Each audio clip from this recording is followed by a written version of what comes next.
right, peeps, we're going to take you what us Mainers fondly call the pucker brush.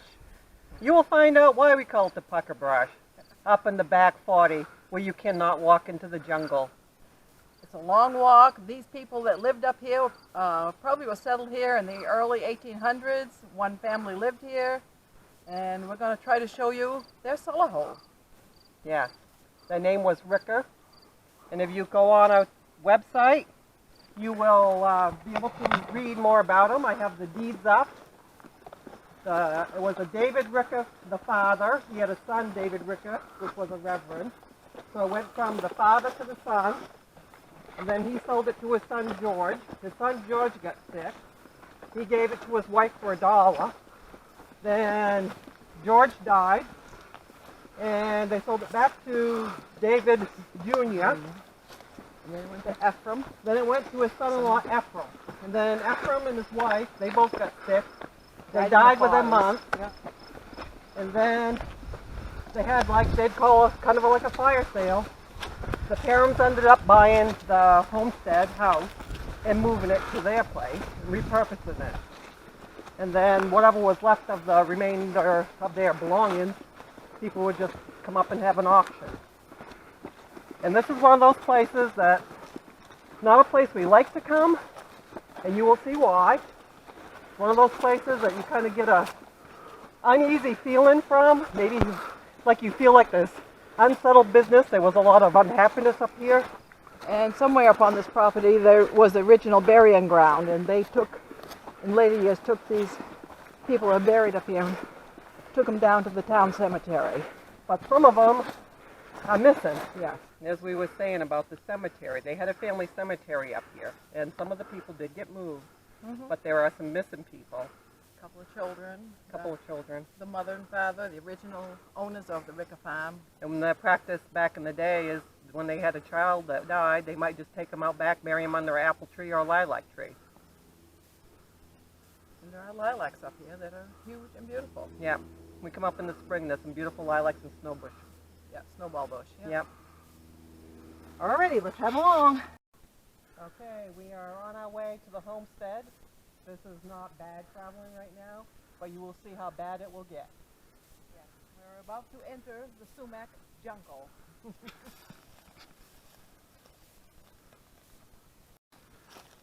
Okay, this is the edge of the invasive sumac. How many acres would you say that this has taken over? About 4. And way ahead where these trees are, there's the foundation. You could walk by this and you never would see it because of this growth. And as we get out, this stuff will be over your head. And as you can see, it's thick. And it tangles you all up, your tools and everything. Kind of grabs at you. And it's got a wicked root system that you can't dig. Okay, here we go.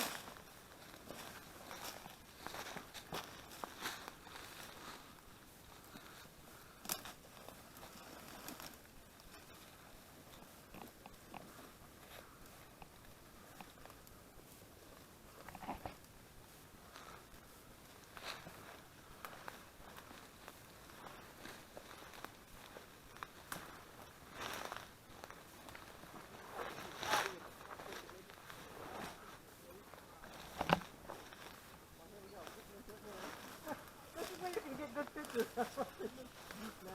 Guess I trailed from before. Oh, good. Here I am.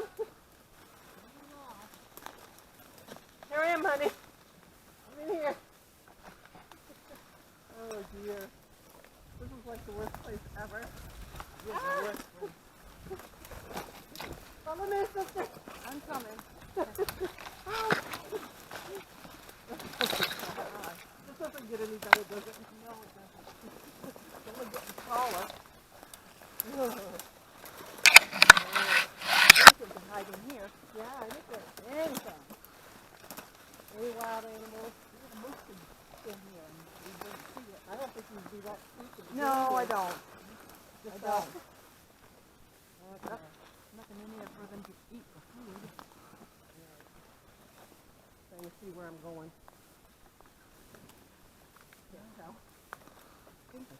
I think I'm standing right on the well with the snakes at. This is where the snakes like it. Yeah, it's a well. Used to be the well. Got filled in. But the snakes will come crawling out of this thing. Yeah. There's a big hole over on that side over there. Of a real big snake. Oh. Maybe it's that lost big one. Oh, the one down the west road? Yeah, Wesley. Wesley? Mm. Wesley's up here? Yeah. Oh, nice. See that Wesley one? Yeah. I'm getting away from that. Yeah, me too. I don't want to be hanging around the snake. Oh. I'll fall into the well. I don't want to.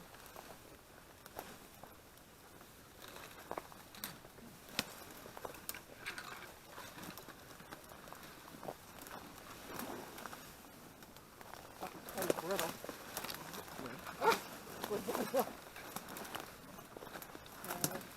So the next thing we do is drag one of our wagon ruts. We're getting closer.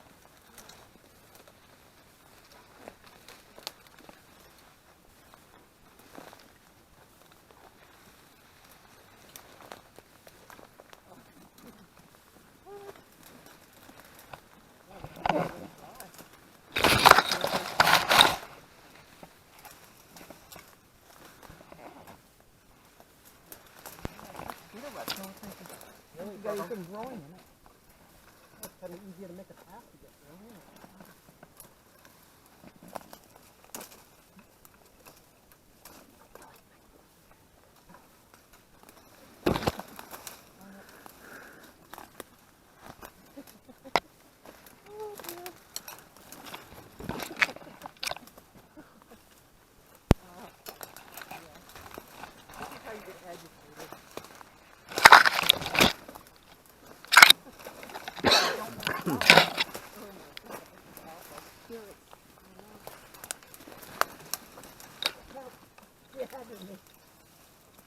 Be careful, you're almost there. I know, I can see the edge.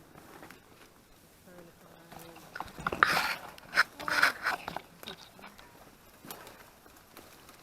around a little bit.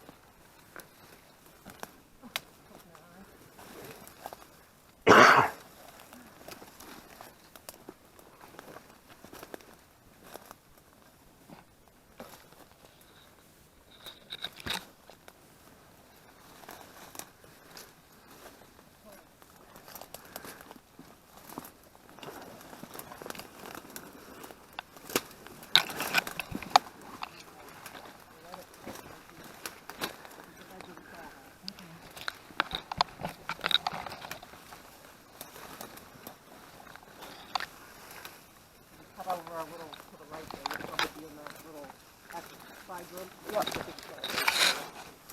Cut over a little quicker than I needed to. Phew.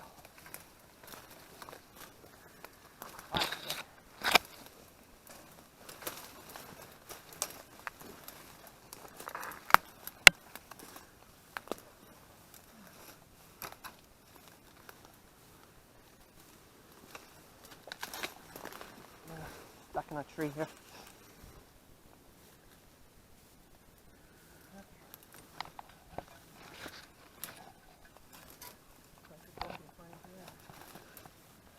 Hey, this is a room.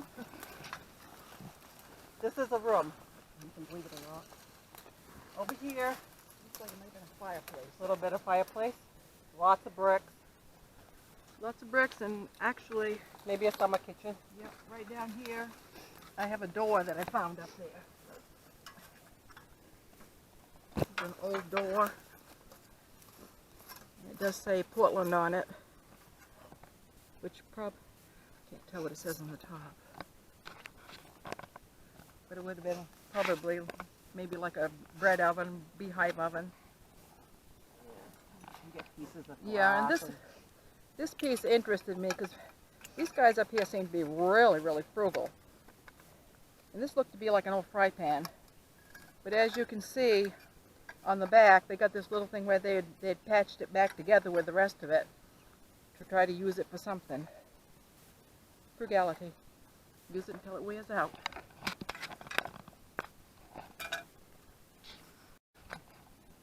Well, you tell how tall you are. Yeah. Let's see. You can see how tall this sumac is. Excuse me. I'm 5'6", 5'7", and you can see how tall this is. I'm only 5'3", so I'm a little more under the brush here. But there are some nice apple trees, and the barns and stuff are over this way. And there's a nice snowball bush and some lilacs over on the other side.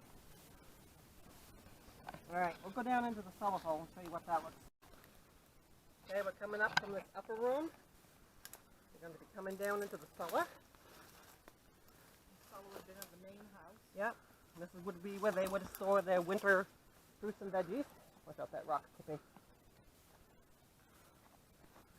Okay, and this one here is a really nice tight cellar hole. Got a lot of really nice flat rock. It's still standing relatively square. Yeah. It's really a nice one. Good size. And over in here, this is where they would have had something for that oven. Stove area, there's a lot of bricks here, and they're kind of piled up. We found some stove pieces in here. And you can see how big these trees are. I'll just stand by it and you can see how big the trees that are growing up and right in the middle of this cellar hole. And from what we have read at the library about the description of this one, it was the typical New England cape with a center fireplace, you know, the center stairway going upstairs. And it said in later years they had raised it up so they could have some upstairs in the building.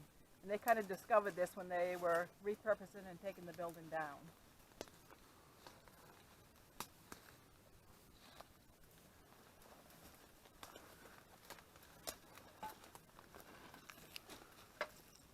There's some more pieces of stove. You can see right there. Lots of, That one with the got a really pretty design. You can kind of see it. Be in the dark. Let's see if I can get it over into the light. Got a pretty design. The stoves were really pretty back in the day. You can really tell this is very old because there isn't a lot of what they used to have, the cut granite where you can see the nice blocks of it. It's just random shapes which they have fit together. Although I do see a drill mark here. But it's not a nice square piece. It's something they probably got from somebody else's job. So that's gonna look like random field finds. Yeah, and a lot of them they would use tailings from other things, like the granite quarries and stuff. They would go and get the tailings and stuff that they would discard. And over in this corner was kind of different. It's almost, as you can see, let's get back to these bushes, but it's kind of rounded in that corner. It's going around. Whether they had a chute or something to put stuff down into the cellar, but it's got kind of a rounded shape, as you can see.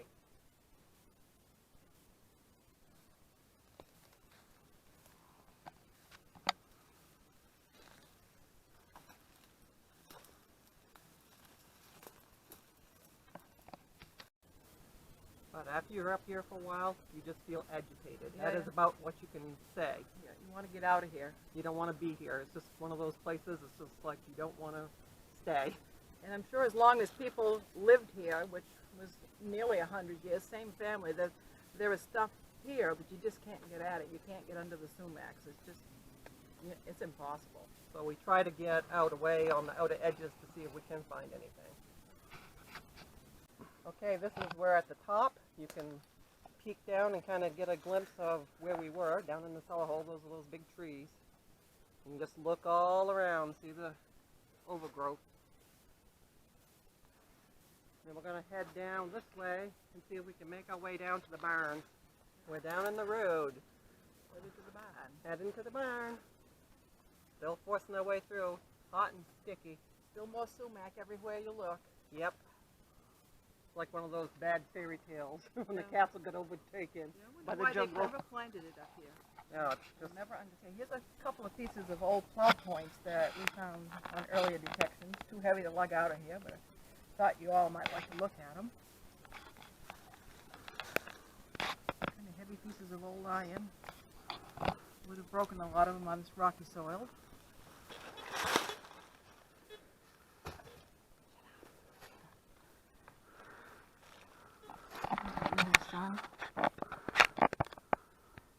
Just randomly walking along, we're out in the middle of the woods, and I come across a pretty good signal. Stayed like in the 65s. It looks pretty green, but I'm guessing it might be either a shoe or a belt buckle.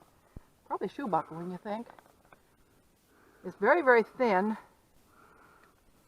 This has come off from it, but you can tell it was one of the two. Pipe in and let us know. Yeah, give us a heads up of what you think it might be.